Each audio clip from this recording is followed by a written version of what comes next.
Got that Queen Niger. The cheater can grow fear in his or her heart. When they learn and they understand that cheating boomerangs. Comes back. It boomerangs, right? And it may not be an immediate boomerang. It may not be an immediate, regret or an immediate karma. It may not be. And it may come at a time that you forget it.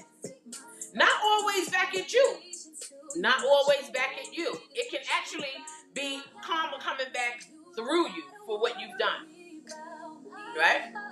You may witness your son or your daughter suffer from a broken heart because of you. Because of you. Right? You may lose the connection to your children from their hurt. Right?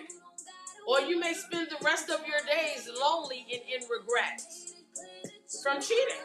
And it doesn't mean just cheating in a relationship. Again, I want to stress that because there are so many other ways to cheat. All right? Just so you cannot wonder why you have not received any loyalty or lasting love because of the different ways that you've cheated. All right? Some get ill after cheating their way through everything and suffer the repercussions. There's different means of cheating. All right? All I'm pretty much saying is there will be repercussions for the cheating that you do, that we do, because no one is perfect. And I'm sure many of us, I don't care if it was a game of spades, you cheated. Eventually, somebody going to catch you reneging on that spades game, okay? I don't care if it was a game of Monopoly. Eventually, somebody going to catch you stealing that money out the bank. All forms of cheating. The gentleman in this poem was trying to find any means possible to pay his debt because he knew that he was a cheater. And it took him a long time, right? Because he'd been watching this lady a long time. He didn't know much about her. All he knew was he seen the struggle, okay? He didn't love her, but this was the person that he decided that I am going to use to pay my debt. I'm going to take care of her. I'm going to feed her, okay? I'm going to do things for her because maybe one day I can get an opportunity to tell somebody, will you marry me? He wanted that because he finally understood his flaw. He finally understood how he messed up and why he was not getting the love, the lasting love and the loyalty that he wanted. He was a cheater. He was a cheater. And a lot of us live our lives thinking that we could just do things to hurt others and nothing will come back. It does come back. Karma is really what they say it is. Okay? It comes back. And it may not come back right now, tomorrow. It may not come back a year from now. It may not come back 5 years from now. But 10 years later, when you've completely forgot what you've done wrong, karma hits. Bow. Right there. Okay? And somebody is affected, and you're sitting there, and you're like, how did this happen? I can't believe I let this happen. I thought I had control. No, you don't. You put it in the ear, it came back. It boomerang. See? It never goes without repercussion. So he used her to find means to pay the debt because he knew he was a cheater. He left hearts broken because he had not done women well. Okay? So now he's regretting it because he's lonely. So he finds the lady struggling that he's watched struggle all these years, never did anything for her, but now he decides I'm going to use her to pay my debt back. Cheating, again, I want to stress this. Cheating is not just within a relationship, but it is also relational. Okay? Two different things. Okay? Which can mean you socially cheated. Whether it be cheated a friend. Whether it be cheated a family. Overall, you just cheat at everything you do. You know people that do that. They live their life cheating to get everything. All right? They cheat to get everything. Now, so what I did was, because I'm Native Poetry one word, one number. I brought some classifications of what the different types of cheating meant to me. Okay? Like, for instance, you can cheat your family and friends, right? You cheat family and friends when you are dating who they love. That happens. And I'm sure many of you know somebody that's done that. You cheat a family and a friend when you start to date who they love or who they are in pursuit of dating, or you date those who you knew someone else in your circle is attracted to. That's a cheat, right? That's a cheat. And I'm going to keep it a buck. I do not like anybody that will date a friend's long-term ex from an adult relationship.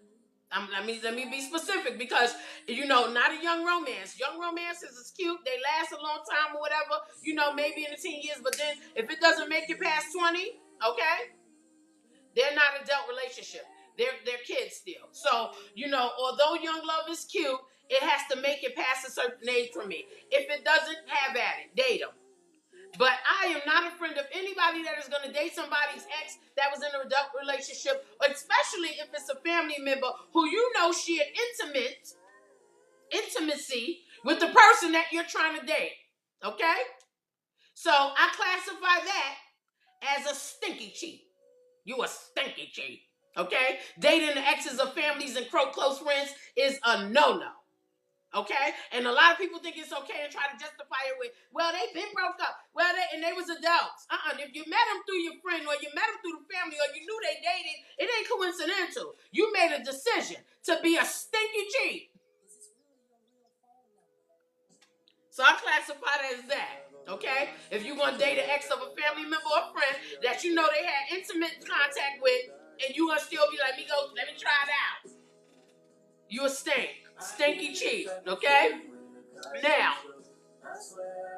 you cheat friends and family when you express interest in something and then suddenly you are interested too. I can't stand nobody that do that. You know how you go and say, oh, I like that car fire, I'm gonna pick that up. And they didn't even think about that car. They got a whole different car. They probably just brought it off the lot 2 months ago, and now you're gonna get your new car and you love this car, right? And they go and try to get it and outdo you. Look what I'm pulling up with, thinking you're going to be happy for them after they know you told them that you wanted that car.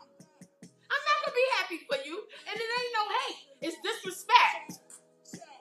Don't go and try to outdo me because I said I liked it so much, and now all of a sudden you're attracted to it. You ain't want that car before. You wasn't even thinking about that car. Okay? So, that cheat is a dirty cheat. You're a dirty cheat. Because that's dirty. To go after what you heard, somebody that loved you and close to you say, you know what, I like that. Maybe it's a new pair of kicks. You know what I'm saying? And you like your kicks colorful and unique. And this person always wear nothing but white kicks. The kicks be fresh, they be clean, but you like colorful, fresh kicks. That person like all white kicks. They want all white kicks. But all of a sudden you come to and say, did you see them new kicks that's about to drop? Yo, I'm going to get those. And then they try to beat you to the punch and go and get it. I can't stand that. That's horrible. You a dirty cheat. That happens to me plenty of times. Right, they dirty cheats, big sis. That's why they say you don't tell people what you're trying to do because they'll try to beat you to the punch. If you got any decency, you're not going to try to beat somebody that you care about to the punch. Let them have their moment when they get their brand new kicks. Or let them have their moment if that's the car that they desire. You already got a new car. Push your wheels, baby. Fall back on everybody else's stuff. That's all I'm saying. So you a dirty cheat, all right? You a dirty crumb snatching cheat too, all right? At least give them time to get it first, or treat them in yourself to get whatever it is that you guys discussed that person wanted if you have the means. But never go and pull up in the new car that you heard them saying, or come through with the fresh kicks. Yo, I went and caught me a pair. No, you heard me talk about these. You wasn't even thinking about it. In fact, you ain't even got internet at your house to pull up the sneaker. Now all of a sudden you got them because I told you about it? Trifling. A dirty crumb snatching cheat. That's what I call that one, right? I'm classifying these cheats, all right? It's like the cats that used to play CeeLo, and when they lose their money, they rob the winner. This is back in my Brooklyn days, I was examining. They lose their money and rob the winner. You a thieving cheat. You a thieving old dirty cheat. You came and you played CeeLo in the corner. You wasn't hitting them aces, and you know what I'm saying? I mean, you was acing out. What they call it? Acing out? I think it's called. I used to play sometime, but I forgot. But yeah, you a dirty, sneaky cheat. Trifling. How you gonna rob their money? because you lost yours. Don't play the game and use your money if you can't play. That type of cheat. Stay up the corner with the dice.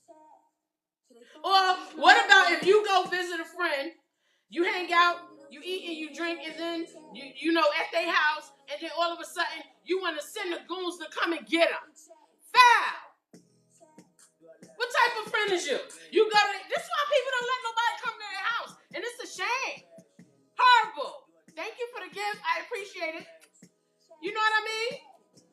You go to their house and they like, they lit. And you got a nice house too, but they got just a little bit more stuff. And now all of a sudden you want to send the goons to come for them. Trifling foul. Low down dirty. Thank you, Kendra. I appreciate the gift. Thank you so much. But you know what I'm saying, Kendra? You hang out with the person, you invite them over, they kick off their shoes, you made your best meal. You invited them into your nice kitchen with your nice dining room set. They sat on your comfy, expensive couch. Okay, and then 2 days later, they send somebody to come and rob you. And you know some, because you seen them drive one of the cars before. Your camera catches them. All right, you like, ain't that such and such car? But that ain't such and such coming out. Well, wait a minute, then you get back home with your family and y'all trying to figure it out, and all of a sudden you discover the same license plate. They sent the goons, child. They sent the goons. Hating. Okay? I call that a nasty cheat. You nasty. A nasty cheat. Cheating. That's what people do, okay? Or you sleep with the boss to get the promotion. Some of you know the people at the job that's going to sleep with the boss and get the promotion. Okay? That's a slut bucket cheat. Slut bucket. Sleeping with the boss to get the promotion because you don't have the equipment to get it on your own. It ain't on your paper. You ain't got the education. You can't do the job. You lazy, so you going to go and pump that thing up in the back and slut on them. Slut bucket cheater. Different types of cheats. I'm just saying. There's different types of cheaters, all right? All I'm saying is, none of those cheats go unpunished. None of them. You can lose a loved one as a debt paid. Comma. Okay? You might catch something that catches you right back. Okay? Slut bucket cheat, dirty cheat, stinky cheat, thieving cheat. You can catch something that catches you right back. All of those things have repercussions. So pay attention because it happens. So before we make a decision to cheat, whether it be relationship, whether it be a friend, family, all right, now all is fear, love, and war. If you got beef and you got to cheat to win, all is fear, love, and war. But